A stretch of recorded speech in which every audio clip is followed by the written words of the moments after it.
Quick quiz. What injury law firm has been helping people in the District, Maryland, and Virginia for over 35 years? That's right, it's Greenberg and Betterman. Auto accident? Medical malpractice? Get a free consultation by visiting gblawyers.com and feel better. Ladies and gentlemen, thank you for listening. Thank you for downloading. And thank you for subscribing to the latest edition of the 12 Kyle podcast. I'm 12 Kyle.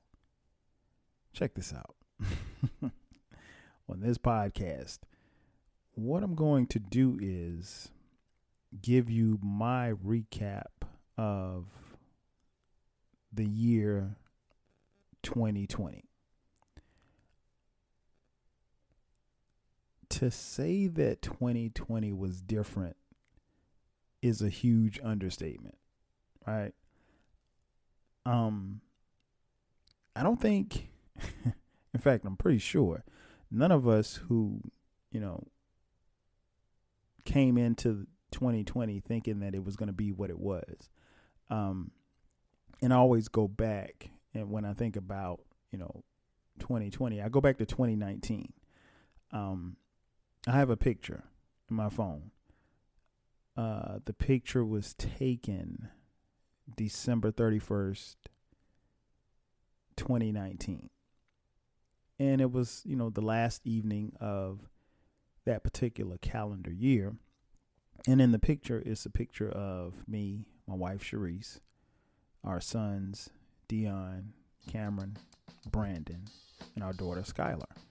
And we're all smiles and we're at church, which is where we brought 2020 in, brought the new year in church, which is not something that, which is actually something that we try to do each year. But, we were all smiles and service was good. And the thing that I take from that photo is just the looks on our faces and the, I guess you could say the optimism of what 2020 would bring.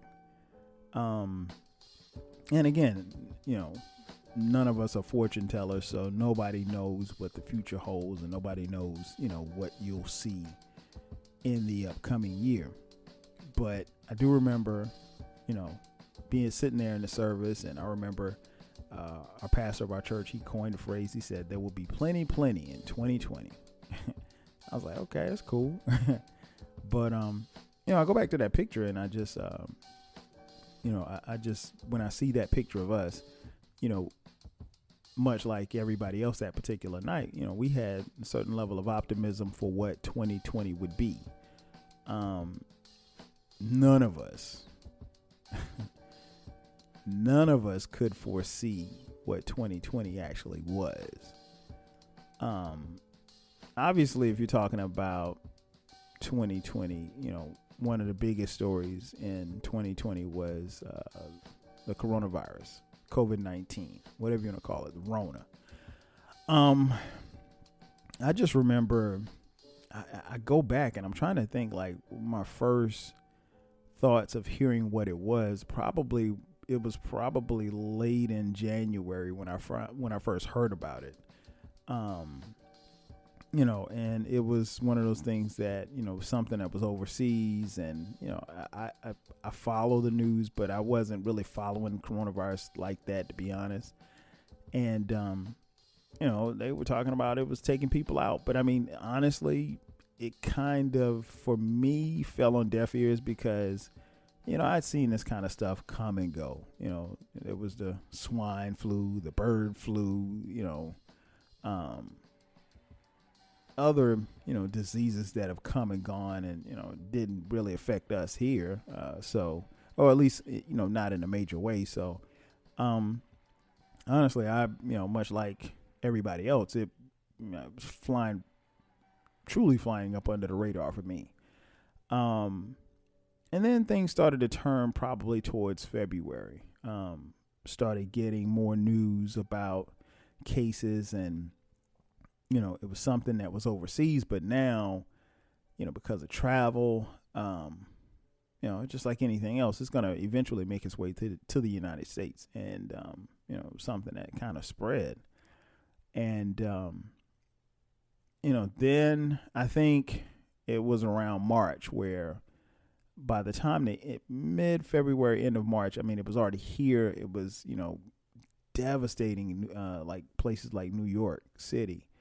It was just out of control. And, so one of the biggest things that I take from the coronavirus and the spread of it, and just how the blatant disregard for health and mismanagement that the leaders of this country did was, basically they chose money over people.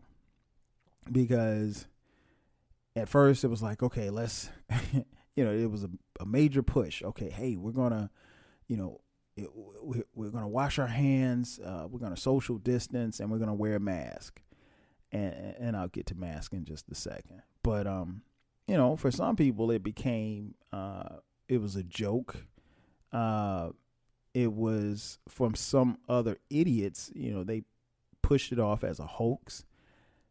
And then you had the leader of the free world, your man Duke.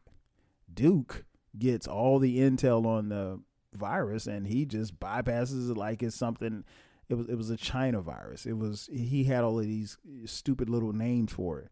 But the thing about COVID-19 was that it wasn't going anywhere. So it was until we fought it, it was going to be here to stay.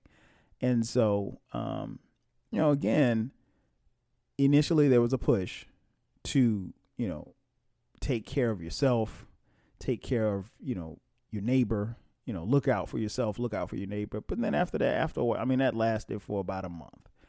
I remember by the time March rolled around, we had pretty much gone on a shutdown here in Georgia. I live in Atlanta. And, it was a shutdown. We weren't going to work anymore. Fortunately, I was able to work from home from my job.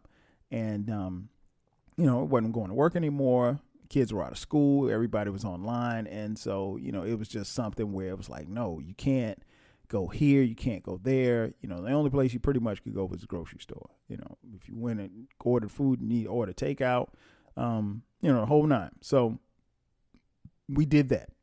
And again, that lasted for about, a couple weeks, maybe a month or so. And then after that, again, things changed, and the powers that be, the leaders of your state, leaders of your community, leaders of your cities, leaders of this country decided that, hey, money is more important. We got to get this bread. So we're going to get this money any way we can. And one thing that I learned when I was in college at South Carolina State University, I had a professor by the name of Dr. Cole, financial management professor. Shout out to Dr. Cole. I know you're listening. Dr. Cole said, even in the roughest of times, even in pandemics, even in global depression, there will be a sector of people that will make tons of money. And you know what? I never forget when Dr. Cole said that, and it still stands out to me to this day, some 20 plus years later. Yeah, we're in a global pandemic, but somebody's making money. And so you had to kind of look around, but you didn't have to look far to understand who was making money and how money was being made. Of course, if you're in a global pandemic, lives are being lost, money's being lost, businesses are closing, so forth, so on. The whole nine. I get it. But yeah, the powers that be, this country say, okay, look, after a point, it wasn't about, hey, wash your hands, wear a mask, social distance, don't go anywhere, quarantine in your house. It just became, okay, hey, y'all can do what y'all want, but we're going to get this bread, And so it wasn't necessarily surprising because I've seen this country do this before, but it's that's where we were. So the coronavirus, dominated the news headlines and everything. And, it became a point where, again, the push was, hey, the CDC, the CDC and my man, Dr. Fauci said, look, put on a mask. Oh, buddy, bruh, it was a problem with that, because you had a segment of people who didn't feel like, one, that this virus was real, and then two, wearing a mask became a political statement. How that happened, I'm not exactly sure. Well, of course, I know how it happened, but still. Yeah. So if you were wearing a mask, that was violating my rights. No, it's not violating your rights. Basically, if you wear a mask, what you can do is you can protect yourself. More importantly, you can protect the next man from catching this and transmitting this virus. And, it became a divisive issue. And I'll touch more on it, mask and politics, because, there's a politic podcast coming. And I don't even talk about politics, but there's one coming, so stay tuned. But yeah, so the movement went from, hey, let's protect ourselves, let's hunker down, whatever the case may be, is like, look, it's everybody for himself. You're infringing on my rights. I have the right to go to the grocery store and not wear a mask. I have the right to, go out to eat to dinner and not wear a mask, and you can't make me, And I think one of the things that this pandemic has taught me of many things is that it's one thing to tell people, it's one thing to say, okay, well, this isn't available, or you can't do this. And it's another thing when you tell particularly privileged people, you can't go here, you can't do this, you're going to do this way, and that way, and there's nothing you can do about it. And privileged people, no, they don't take too kind to, let's get around the elephant in the room. Some white folks, not all, but some, a lot of white folks, they don't feel like you can tell them what to do. Black people too, to some degree, but for the most part, I think most black people will comply and fall in line when you tell them to do something. Now, there's always gonna be a segment, it's gonna be like, nah, we ain't doing that, cuz. But at the end of the day, a mask is not a political statement. What it is it's protecting you. More importantly, it's protecting the spread. So we went through, the entire year, and here's the funny thing. Well, not funny, but as the months increase, the numbers, I think the transmission and stuff kind of slowed down. And then right around Memorial Day, when the CDC was saying, look, kind of chill on the cookouts and chill on the going to the beach. Oh, no, you can't take away our summer. We got to do this. We got to do that. And then the numbers skyrocketed. And the numbers have been, cases and deaths, have gone up ever since then. And I mean, by the time Thanksgiving hit, I mean, like it's we are, at the time of this recording, we are losing more people dying in this country a day than we lost in the total that we lost in 9/11. So imagine 9/11 happens, and I think we lost like 3,000 people. I don't have the numbers in front of me. And we're losing that every day in this country. Every day. Because people don't want to wear masks. They don't want to social distance. They don't want to be told what not to do. So the coronavirus has been here to stay. I will say this, and I'll talk more about the coronavirus on another podcast, but you don't need me to tell you what it is and how we get past it. And I mean, obviously now at the time of this recording, there are vaccines and people are getting vaccinated, and soon the vaccinations will be available to all of us. And then, you have to make the decision as to whether or not you're going to take that vaccine and whether or not you're going to, wear a mask for the rest of your life. I don't know. It was interesting for me to see sports, kind of move along. basketball was the first sport that was hit, and actually the first sport that shut down when Rudy Gobert from the Utah Jazz tested positive for the coronavirus. The NBA so like, and the NBA was like, nah, we shutting this down, shut the whole thing down. And then Major League Baseball shut down before they even got started. The NFL adjusted and they shut down, and every major sporting event shut down. And they did that, and so now not only we're on quarantine, but there's no sports, and it was interesting. It was an interesting summer. And then, they said, okay, well, hey, we'll bring it back. The NBA said, we bring it back. We're going to go into a bubble, and we're going to finish our season, and we'll play in front of no fans, and we'll, get through it.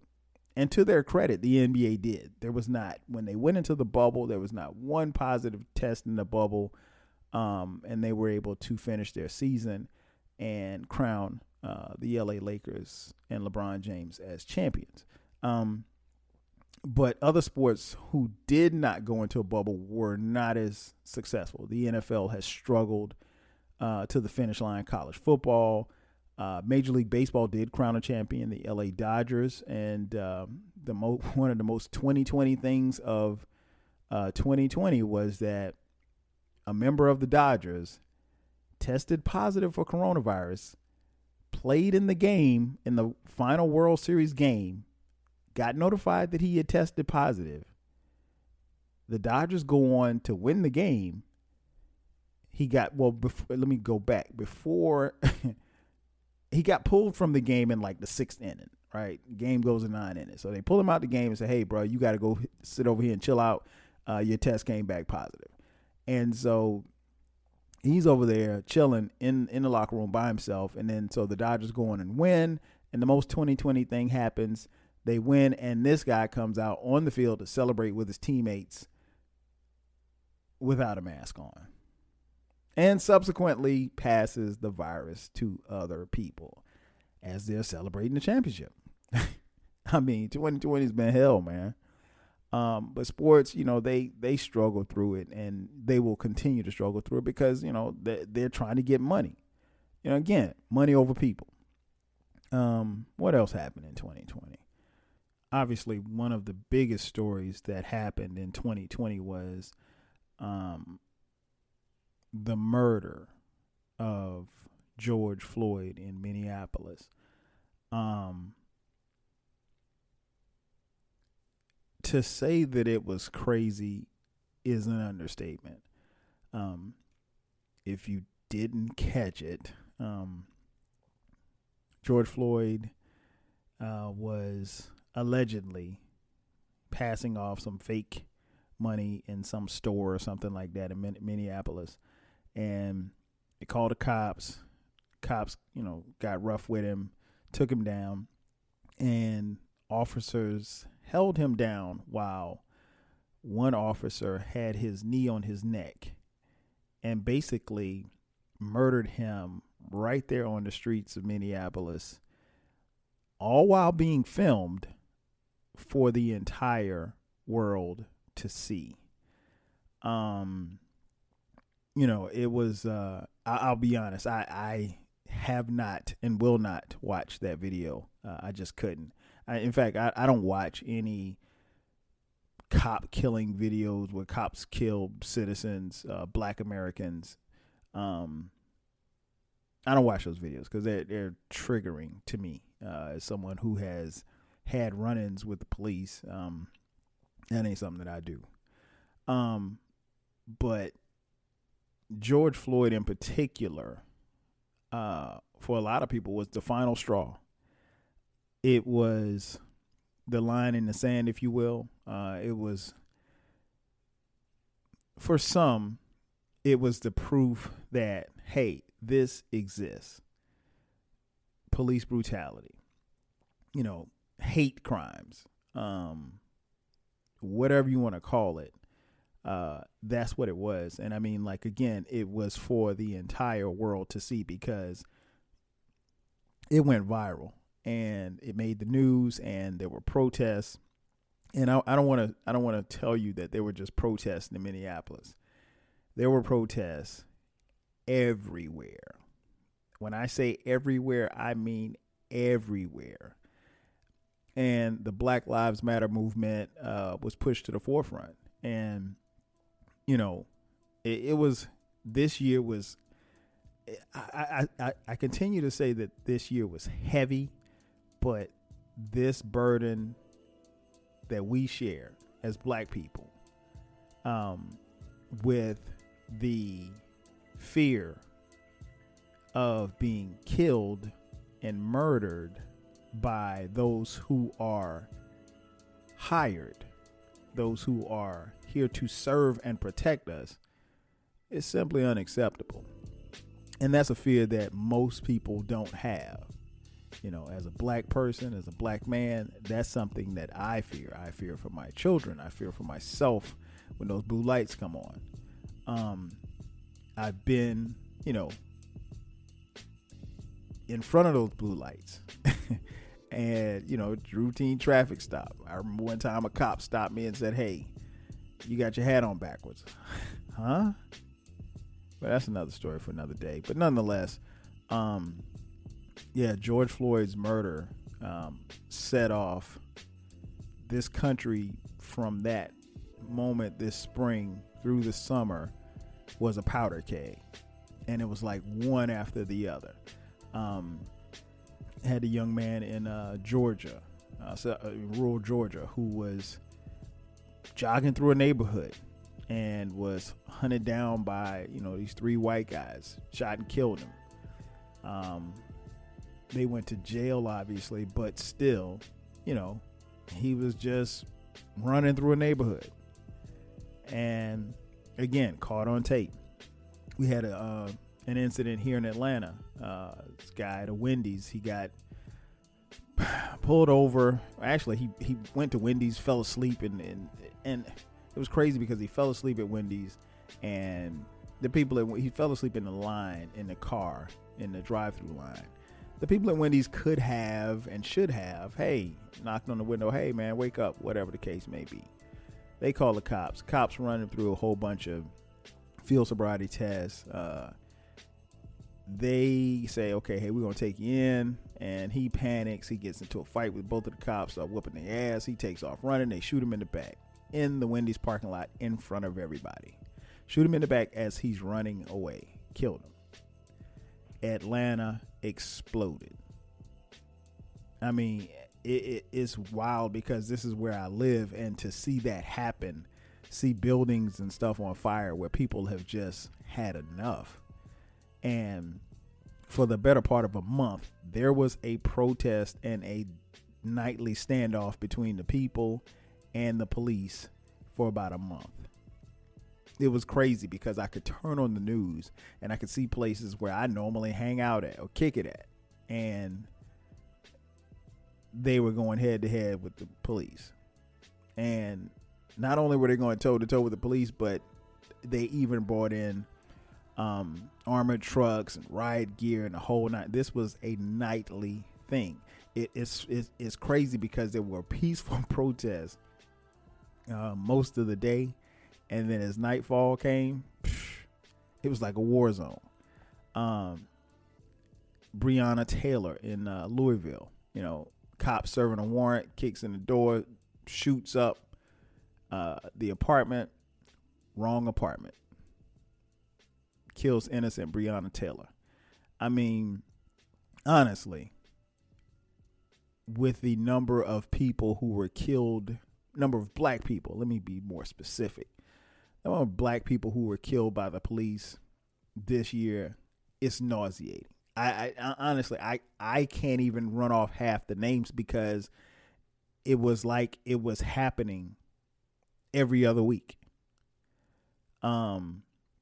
But George Floyd was, his, given the fact that it was caught on camera, because, and, to be honest, for a lot of people, let me rephrase that. A lot of white folk, not all, but some, they didn't believe that what black people were saying as far as, hey, we're being brutalized by the police. We're being killed innocently by the police.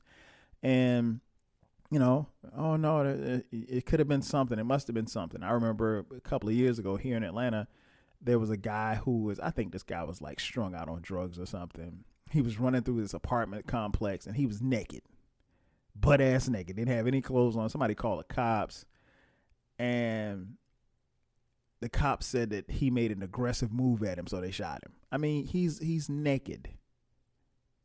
He ain't got no gun.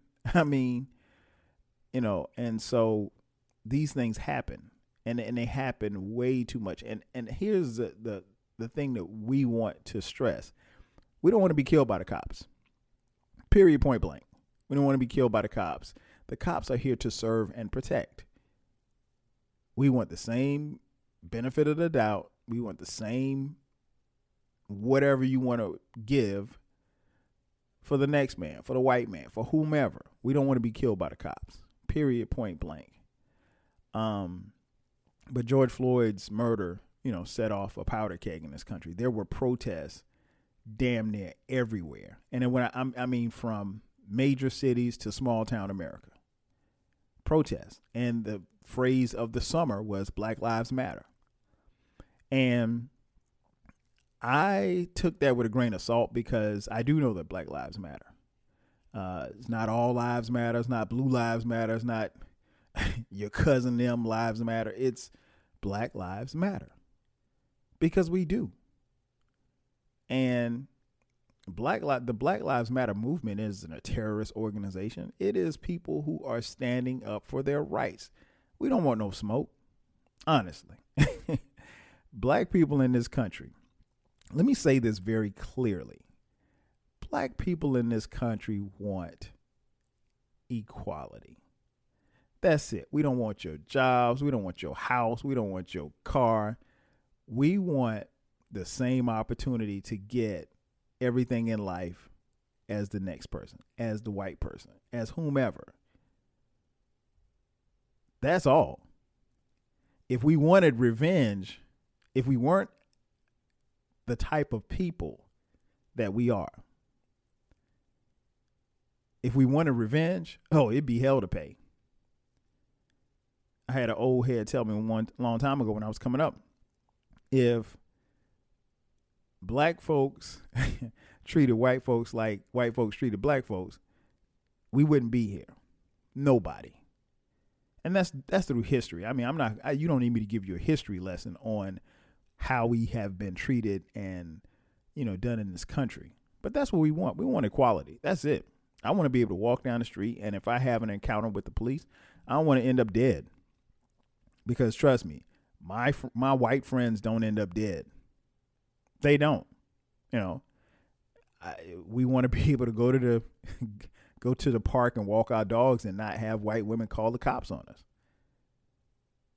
That's what we want. Simple. Not asking for much. But like I said, the whole movement I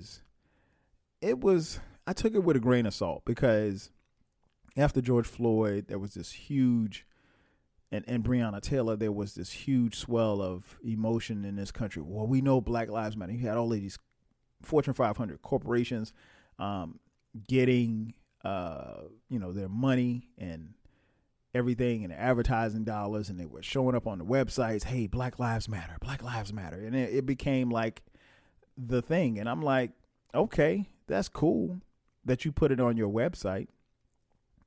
But what happens when the wave, hits the land? You can ride the wave, but what happens once the wave hits the shores? What are you going to do then? Or what are you going to do when the next black man gets killed, or next black woman gets killed? So yeah, it was like I said, 2020 was hard enough to deal with. Dealing with the coronavirus was hard enough to deal with, but this year, Black Lives Matter, George Floyd again, Breonna Taylor, Ahmaud Arbery, and so many other names. I lose track because it was just way too much. But yeah, that became the thing, and for those who, it was weird for me because like I remember riding through this really ritzy white neighborhood in downtown. And I know not a lot of black folks live over there, right? So I'm riding through and I saw at least 10 Black Lives Matter signs in their yards. And I'm like, word? This is what we doing? I mean, we appreciate the support, but, to quote the great Kendrick Lamar, when shit hit the fan, is you still a fan, So when it goes down again, are you still riding with us? We need you to be an ally, not just because it's something cool to say or cool to put on a t-shirt or cool to post on your social media. Ride with us at the polls. Ride with us when it's time for real change to be enacted. But yeah, it was heavy, man. It was draining, and we are still fighting for a lot of those rights. And we don't know what's going to happen. I mean, these cops, they murder black citizens, and then somehow, some way, they get off. In the Breonna Taylor case, nobody found guilty. Family won a lawsuit. Everybody go home. Nah, it's not happening like that. And the next time that it happens, the country's going to explode again because people are on edge. People are tired. We're tired.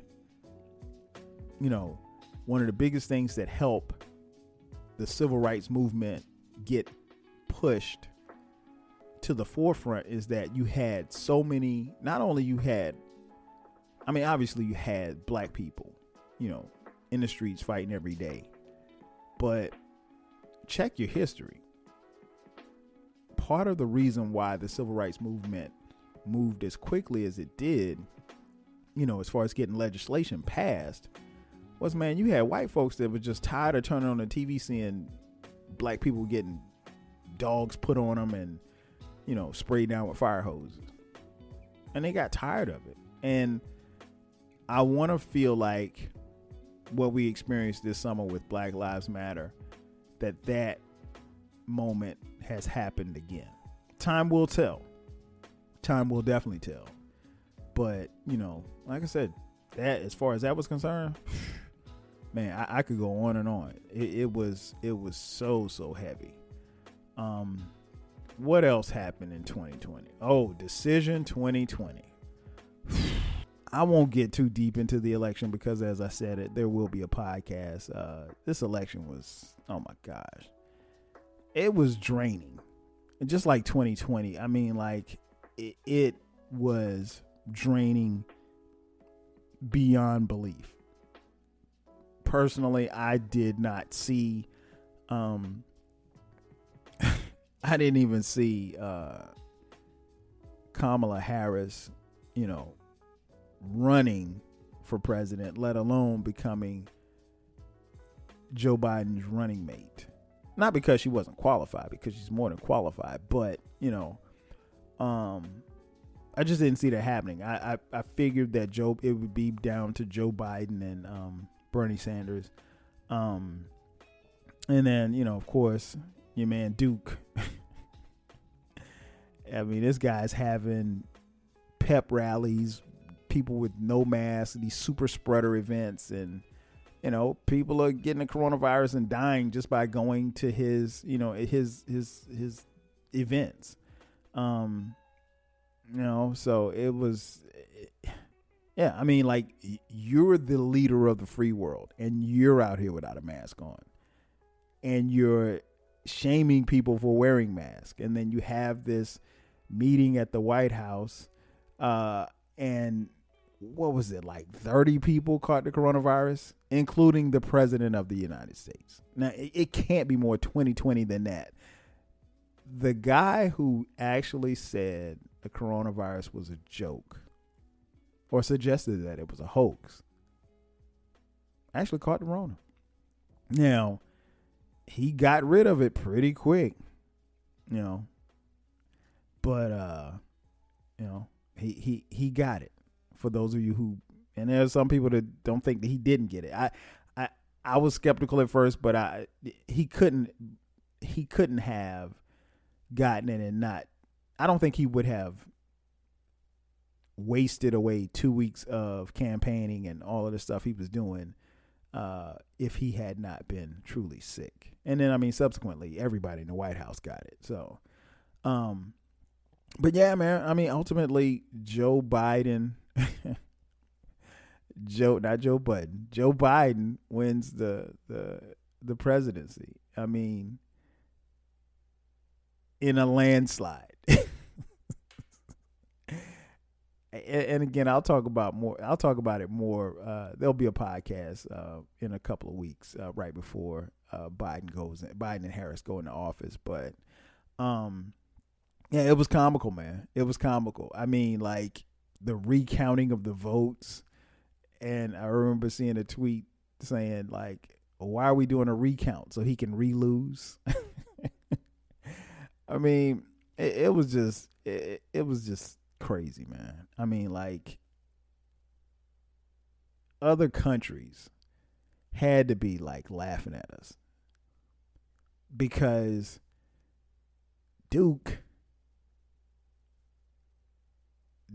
goes out and says, "Hey, I won," when you clearly could see on TV that the state that he claimed that he won, or the states that he claimed that he won, he was just ahead. You can't claim Pennsylvania when only 40% of the vote is in. Yeah, you were at 60%, but they hadn't finished counting them ballots, bruh. And, you know, again, part of the reason why we've never had so many mail-in ballots. And the reason being is that, you know, Duke threatened to, you know, mess with the mail. And then Duke also said, well, hey, you know, we're going to do this to the election. You know, so he and his administration and his cronies were doing everything that they could to suppress the vote. And so people were left with the decision. I had the same decision because I was very skeptical about going and standing in line around a bunch of people, you know, with the virus. I was skeptical about that too. I was like, so I asked for a mail-in ballot. Didn't use it. I ended up voting in person, but still. And I'll talk more about that on the political podcast. But yeah, decision 2020. I mean, it was a joke. I mean, and the people have spoken. The people have spoken. I think Joe Biden had like 80 million votes. And he had like 8 million more than Duke. And Duke's still running around here talking about he won. Fuck out of here, man. But yeah, 2020 was also heavy. Because of the coronavirus, you know, we had to adjust life. You know, we had to adjust to life and how things were. Just on a personal note, I experienced, you know, a lot of, I don't want to say a lot, but more than enough of my share of losing folks and deaths. I can tell you that I know people that passed away from the coronavirus. Not anybody in my immediate circle or my family or anything like that, but nonetheless, when you have people, excuse me, when you have people pass away, I mean, like, it's hard to deal with, and then it makes it even harder when you can't even give them the type of celebration, you know, that you wanted to give them, a homegoing service and celebrate their lives, because you can't assemble people. You know, you have to do that very meticulously now, and that has changed over time. But like I said, it's a lot of deaths, man. I mean, like, one of the biggest ones that hit me obviously was, and I talked about it on the podcast. Actually dedicated a podcast to talking about the death of Kobe Bryant. Well, the life and death of Kobe Bryant. As I mentioned on that particular podcast, you know, I wasn't, for most of his career, I wasn't a fan of Kobe. In fact, I hated Kobe. I didn't like Kobe, but I think the latter part of his career, I put my hate aside because I realized that, I was missing out. And I think you as a fan, you don't want to miss some of the best years because you just being a hater. Now, I recognize his talent. I never could deny his talent. But, I had little silly reasons for, knocking him. But, the latter part of his career and his post-career, I mean, dude was cool as hell. I mean, just one of the people that you always want to hear and listen to and, get words from. And I think those last couple of years, looking back on his life, I think Kobe probably, was, preparing himself for things even bigger than what he did in his career. And, I remember getting the news that, his the helicopter he was in, tragically crashed and killing him and his daughter, and I think it was 6 others. And that was tough, man. I mean, like, I just remember, because I came up in there like Michael Jordan's my guy, right? And Jordan will always be my guy.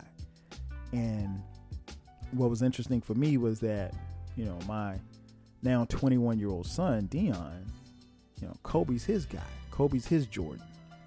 And so that was, talking to him about it. I knew he loved Kobe, but I didn't know it was like that. And, just fans all across the world. And it's just sad. I mean, it's still weird, to even think about Kobe not being here. One other death that, rocked us pretty hard was,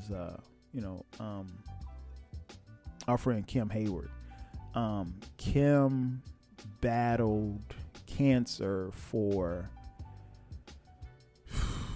I don't know, 10 years maybe? Kim is the wife of one of my best friends, Ryan. And if you know me, Ryan's my dude. Grew up across the street from me growing up. And was like a little brother to me. And, what was interesting was Kim had beaten cancer, and she beat it, I think, 2 or 3 times. And this last time, things have been tough, and she just couldn't fight it. And it was tough because they have 3 kids, and I remember just I remember talking to Ryan, and Ryan told Ryan they met in college at Clemson. And I remember Ryan telling me about her. And, that was, so I go back to those conversations of like when they first met and going to their wedding and stuff like that. And it's just, and then seeing them, raise 3 beautiful children, who are all in, like high school and middle school. And, it's tough. It's tough. And, I'm still and always praying for them and Ryan, because that's my guy. But that was tough, losing Kim. And I think Kim passed away in March. Kim's funeral was the last time that we were in public with a bunch of people, because coronavirus was coming. Well, I can't say it was coming. It was really here. But that was the last time that I assembled with a bunch of people in a crowd, in 2020. And that was like the first week of March. So yeah, that was tough. That was tough. I mean, and I remember being at the funeral, and I told my wife, I was like, this might be the last time that we can do this, or, just be in a place with people. And service was beautiful and everything like that. But, still just, we had hand sanitizer there, but, it wasn't, the spread hadn't been that bad to the point where, we were overly concerned. But, I'll be honest, we probably shouldn't have. But it was a beautiful service nonetheless. And then the last death that rocked me was my cousin Tara. Tara passed away in March as well. And she too had battled cancer for the better part of the last 7 or 8 years. And, it was tough. And it still is tough because Tara's, and I wrote about her on my blog. She is like one of the funniest people you'd ever want to meet. I mean, like, she's only, a year or so older than me. Well, actually, almost 2 years older than me. And we're first cousins. Her mom and my dad are brother and sister. And I didn't. What was interesting, and I talked about it on the blog, was that like we never talked about cancer. Never, like she'd say, "Hey, I'm kind of tired today," or whatever the case may be, and we would always text, we would always call each other, and I just remember,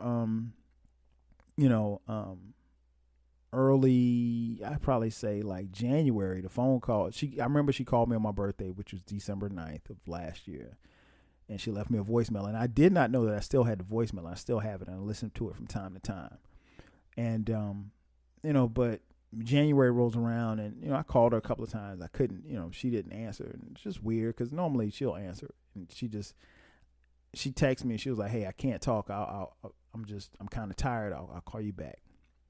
And we talked again, but that was, we didn't have any. I don't think we had any more long conversations after January. And again, like I said, she passed in March, and but I did, we did get word that her body was shutting down, and right before she passed, actually the day before she passed, her sister Timby reached out to me, and she said, "Well, look, I'm at the hospital with Tara. You probably should call." She was like, "Call me back, and I'll let you talk to her." And I talked to her, and I knew at that particular time that was going to be the last time that I talked to her, and she we didn't talk long, but we had an actual conversation. And one of the things she said was, "I'll see you on the other side." That's one of the last things she said, and she said, "I love you." Then we got off the phone, and obviously it was emotional for me. I didn't show any emotion, when we were on the phone, but it was emotional because I knew that it was still surreal. And Tara. Why did I say Tara? Tara was she was going to turn 50 on September 29th. So it was bittersweet. It was bittersweet, but she's gone. Definitely not forgotten. Like I said, we have a love and a bond, and that'll never go away. So she's looking down over us, laughing, because that's what she did. There were some good things that happened in 2020. It wasn't all doom and gloom. Our son Cameron graduated from high school. That was cool. It was dope. I'm happy. I was really happy for him. All of my kids adjusted probably a lot better than I would have in a global pandemic. But to be in high school, and March comes around and everything gets shut down, and they say, "Okay, hey, no more school," and you lose your senior trip, you lose senior prom. There is no graduation. I mean, his graduation literally was virtual. I mean, like, we watched the graduation, from our living room. They had presenters and stuff like that, but he did not physically walk across the stage. He was actually in the room with us. So that was different, and it was an adjustment. But he graduated, and he went off.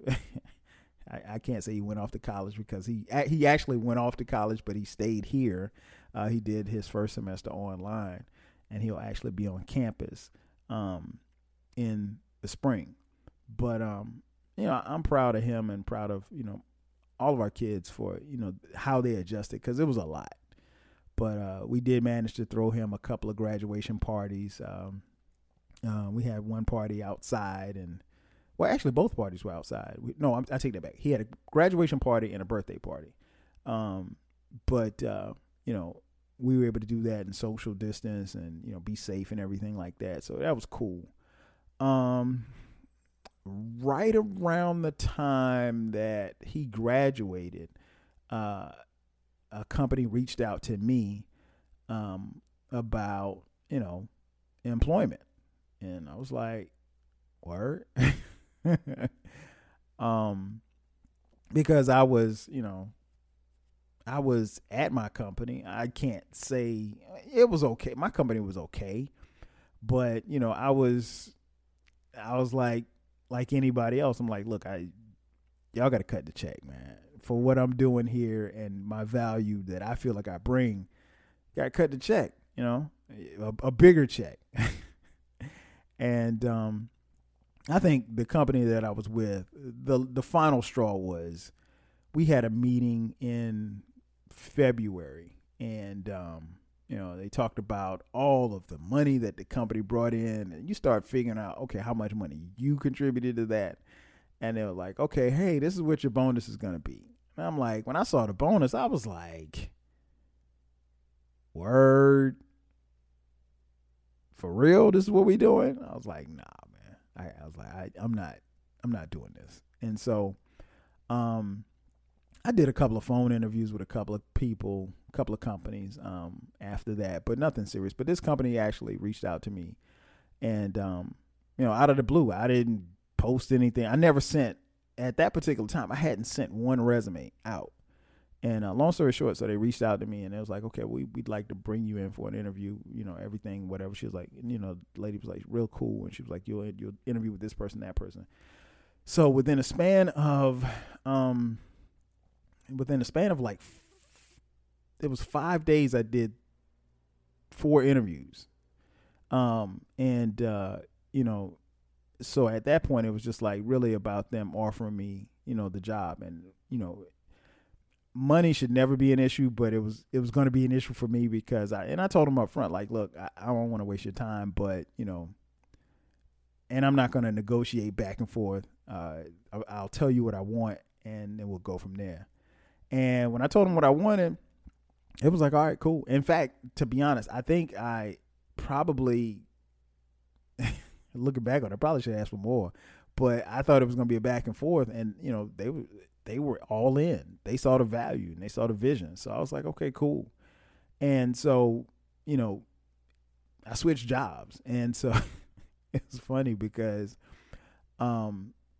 when I handed in my resignation letter to the company that I was working with, my manager was like, is there anything we can do to keep you? And I was like, honestly, no. I was like, because if I tell you what I'm asking for, you're not going to pay that to me, because if you could have, you would have. So that was funny to me, them asking me that, because I was like, there's no way, y'all not going, you're not. So, and I don't want anybody to, think that I got a, Kevin Durant contract or something, because I'm broke. But anyway, nevertheless, so I switched jobs, and this job is a cool job, work from home permanently, and it's dope. I love it. What else happening? Oh, 2020. I mean, we hit 20 years. Did a podcast on that. Sharice and I celebrated 20 years of marriage. The years have flown by. Honestly, it's funny because now I look at pictures and stuff, and I look at pictures like of us early in our, marriage, and I'm like, where did these people go? And I don't think we look much different. There's gray hair on my face and not hers. but yeah, it's been a blessing. So I mean, you can't ever complain about being married for 20 years. So it's been a blessing. And last but not least, your boy hit 48 in 2020, and the next podcast, which will be a bonus podcast, will come out. I'll talk about my birthday and how I celebrated, and the birthday in LA in the midst of a global pandemic. So yeah, it 2020 was a year, man. It was a lot, and I keep going back to that picture, of us as a family in church smiling. What will 2021 look like? Will some of you be on that new year, new me? I mean, honestly, I don't really know how much 2020 will be, how much 2021 will be different than 2020. Because we'll still be fighting this virus. We'll have our worlds, in the quote unquote new normal. And, the only thing I can tell you is that, we have to kind of really go by something else that our pastor always talks about. Be safe, be sanitized, and be sane. Those three things you got to do, and I think sometimes being sane is probably the hardest thing to do, but it's what we have to do. We just got to continue to be who we are and just kind of have a plan and go forth with that plan. I'm never big on resolutions or anything like that, but I think, something my dad always tell me, make your plan, work your plan. As simple as that. Not sure what 2021 will look like, but as we look back on 2020, in the good and the bad, the one thing that I will say is we got a chance to see it.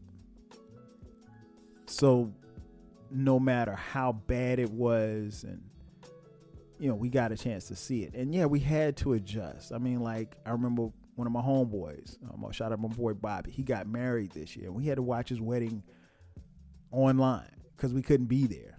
And, I know people who, had to watch funerals, watch their loved ones be buried online. I mean, the same for, when Tara passed.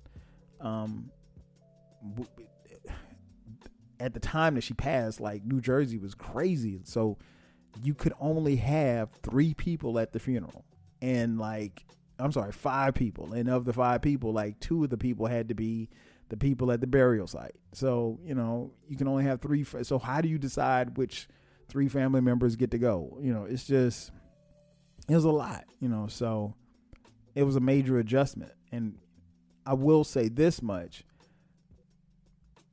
People were able to adjust. And I think there's something to be said about that.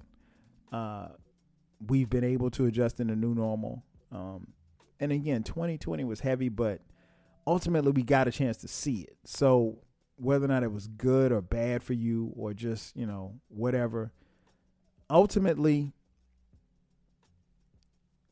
we can say what we want, but we got a chance to see it. And that is a blessing in and of itself. Ladies and gentlemen, thanks again for checking out this edition of the 12 Kyle podcast. I'm your boy 12 Kyle. I'll catch you guys next time. 5,000. If you work in university maintenance, Grainger considers you an MVP because your playbook ensures your arena is always ready for tip-off. And Grainger is your trusted partner, offering the products you need all in one place, from HVAC and plumbing supplies to lighting and more. And all delivered with plenty of time left on the clock, so your team always gets the win. Call 1-800-GRAINGER, visit Grainger.com, or just stop by. Grainger, for the ones who get it done. Today's tip from the injury law firm Greenberg and Betterman. Too many pedestrians lose themselves in their phones and have accidents when they walk. So don't do it. Greenberg and Betterman is here to help you. Contact gblawyers.com, that's gblawyers.com, and feel better.